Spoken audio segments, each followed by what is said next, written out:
ভিখারি শাশুড়ি ভিক্ষা করেই দিন গুজরান, আর তার যোগ্য গুণধর জামাই দুজনে মিলে এমন সব কাণ্ড করত যা দেখে পুলিশের চক্ষু চড়ক গাছ। রাত হলেই তারা এমন এমন সব কাণ্ড ঘটাতো, রাতের অন্ধকারেই তাদের আসল খেলা। আপনারা হয়তো ভাবছেন যে কি এমন করেছে এই শাশুড়ি জামাই। এবারে আস্তে আস্তে খোলসটা ছাড়াই। দামি বাইক থেকে শুরু করে বান্ডিল বান্ডিল টাকা, রূপোর কয়েন, দামি সোনার গয়না, কি নেই। একটা 12টা মোবাইল ফোন, মানে একটা দুটো নয়, 12খানা মোবাইল ফোন, আর কত বলবো। এত সম্পত্তি নিয়ে বাস মহিলার। কি ভাবছেন এত কিছু নিয়ে তিনি কি করছেন? এই সমস্ত কিছুই উদ্ধার হয়েছে এক ভিখারিনীর বাড়ি থেকে। এবার বুঝি কিছুটা চমকে গেলেই, তাই না? ঠিকই শুনেছেন, এই সমস্ত কিছু উদ্ধার হয়েছে এক ভিখারিনীর বাড়ি থেকে, যা দেখে চোখ কপালে ওঠার জোগাড় পুলিশের। এই ঘটনাটা বিহারের মুজাফফরপুরের। জানা গেছে পেটের দায়ে সাধারণ মানুষের কাছে হাত পেতে ভিক্ষা করে দিন গুজরান করেন ওই মহিলা। মাঝে পেটের দায়ে মশারি বিক্রিও শুরু করেছিলেন। বেশ কিছুদিন ধরেই তার হাবভাবে পরিবর্তন আসছিল, আর সেই দিকে চোখ রেখেছিল পুলিশ। শেষমেশ ওই মহিলা ভিক্ষুকের বাড়িতে তল্লাশি চালাতে যান পুলিশ আধিকারিকরা, কিন্তু সেখানে গিয়েই চোখ ছানা বড়া হয়ে যায় পুলিশের। মহিলা ভিক্ষুকের বাড়িতে তল্লাশি চালিয়ে বান্ডিল বান্ডিল টাকা, সোনা, রূপোর গয়না উদ্ধার করে পুলিশ। সেই সঙ্গে দামি বাইক ও 12টা মোবাইল উদ্ধার করা হয়েছে। এছাড়াও কুয়েতের মুদ্রাও মিলেছে, মানে কুয়েতি মুদ্রা, ভারতীয় মুদ্রাও না, বাইরের দেশের মুদ্রাও চলে এসছে ওদের কাছে। পুলিশ জানিয়েছে লোকের চোখে ধুলো দিতে ভিক্ষা করতেন ওই মহিলা। এবারে আপনাদের পুরো ভিডিওটা দেখাচ্ছি ফুল স্ক্রিনে, দেখুন কি কি উদ্ধার হয়েছে, পুলিশ কি কি বের করছে সব ওই ভিখারিনীর বাড়ি থেকে। मोबाइल कई बार मोबाइल कई बार मोबाइल इधर रखिए था ना पूरा मोबाइल नहीं है, और उधर मोबाइल है उधर। ना पूरा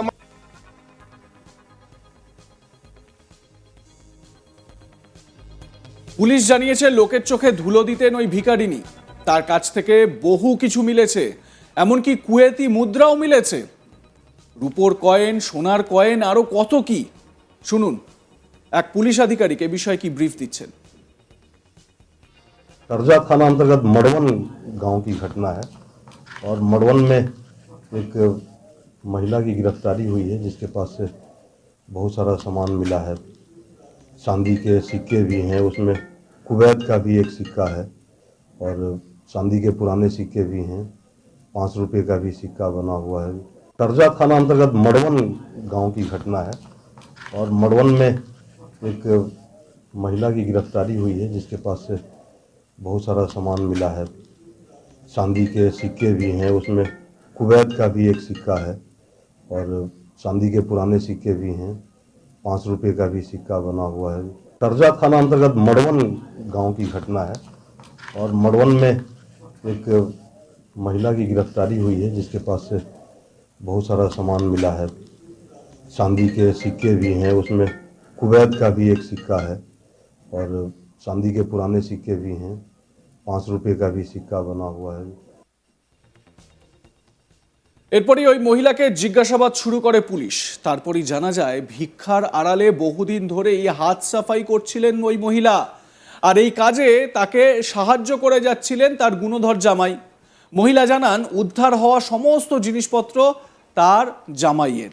মানে একবার ভাবুন, লোকচক্ষুর আড়ালে সব কিছু তলে তলে হচ্ছিল। একবার ভাবুন তো, আপনি রাস্তায় আসতে যেতে যদি কোনো ভিখারিকে দেখেন, কোনো ভিক্ষুককে দেখেন, তাকে দেখে আপনার কি মনে হয়? কিছুটা সহানুভূতি জন্মায় আমাদের, আমরা কিছুটা অর্থ সাহায্য করার চেষ্টা করি তাদেরকে, যাতে তারা কিছুটা খাওয়া দাওয়ার ব্যবস্থা করতে পারেন, জোগাড় করতে পারেন। কিন্তু এই ভিক্ষুকের কাছে যদি এই রকম বিপুল পরিমাণ সম্পত্তি থাকে, জায়গায় জায়গায় হাত সাফাই করে, চুরি করে, ছিনতাই করে যদি এত সম্পত্তি তারা করে নেয়, তাহলে তাহলে আমাদেরকে সতর্ক থাকতে হবে। কারণ যারা এই ধরনের ভিক্ষাবৃত্তি করছেন প্রত্যেকেই যে সৎ বা প্রত্যেকেই যে সৎ মানসিকতার সেরকম তো নয়। আপনি হয়তো মেট্রো স্টেশনে উঠতে যাচ্ছেন, সেখানে কোনো ভিক্ষুক বসে রয়েছে, সে আপনার পার্সটা ছিনতাই করে নিতেই পারে, তাই নয় কি? অন্তত এই ঘটনা থেকে সেটাই প্রমাণ হয়। আপনাদের কি মনে হয় জানাতে থাকুন, দেখতে থাকুন আজ তাক বাংলা, সাবস্ক্রাইব করুন আমাদের ইউটিউব চ্যানেলটি।